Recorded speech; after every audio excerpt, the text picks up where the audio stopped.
Ang daming humaharang, kailangan mong igapang at pakinangin yung mga dapat mo na patunayan. Wala kang aapakan, marami kang kalaban at isa sa dahilan wala ka ring maaasahan. Kundi sarili lang, kaya tuloy ang pagsulat.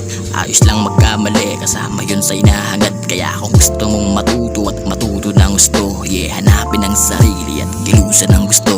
Dumami ng dumami ang bagay kong dala, sa kakasubok lang ng subok hanggang sa may mapala. Matatanaw din balang araw, hindi man sa ngayon.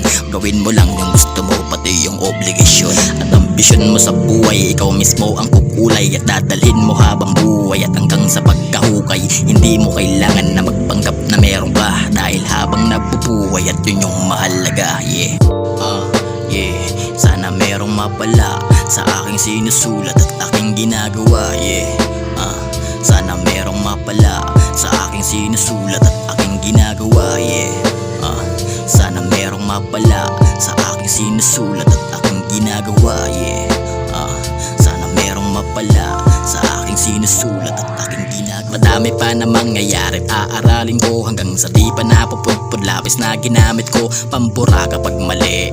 Ayokong umuwi kapag ako ay binabalot ng lungkot at bighati. Laging dasal na lang pag-asa ko sa aking ginagawa, na sana balang araw ay meron akong mapapala. Kahit marami man lubak, tuloy ang pagsibak, makarating makung saan ba yung tanging itinahak. Kikilusan ko pa rin kahit iba't ibang nagaganap. Hindi na bago sa akin na may luwa bawat pagkurap sabay sa panahon.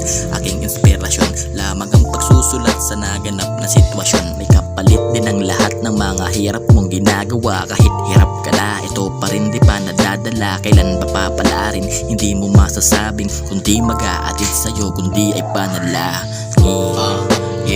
Sana merong mapala sa aking sinusulat at aking ginagawa. Sana merong mapala sa aking sinusulat at aking ginagawa. Sana merong mapala sa aking sinusulat at aking ginagawa. Sana merong mapala sa aking sinusulat at aking ginagawa. Sana merong mapala sa aking sinusulat at aking ginagawa. Sana merong mapala sa aking sinusulat.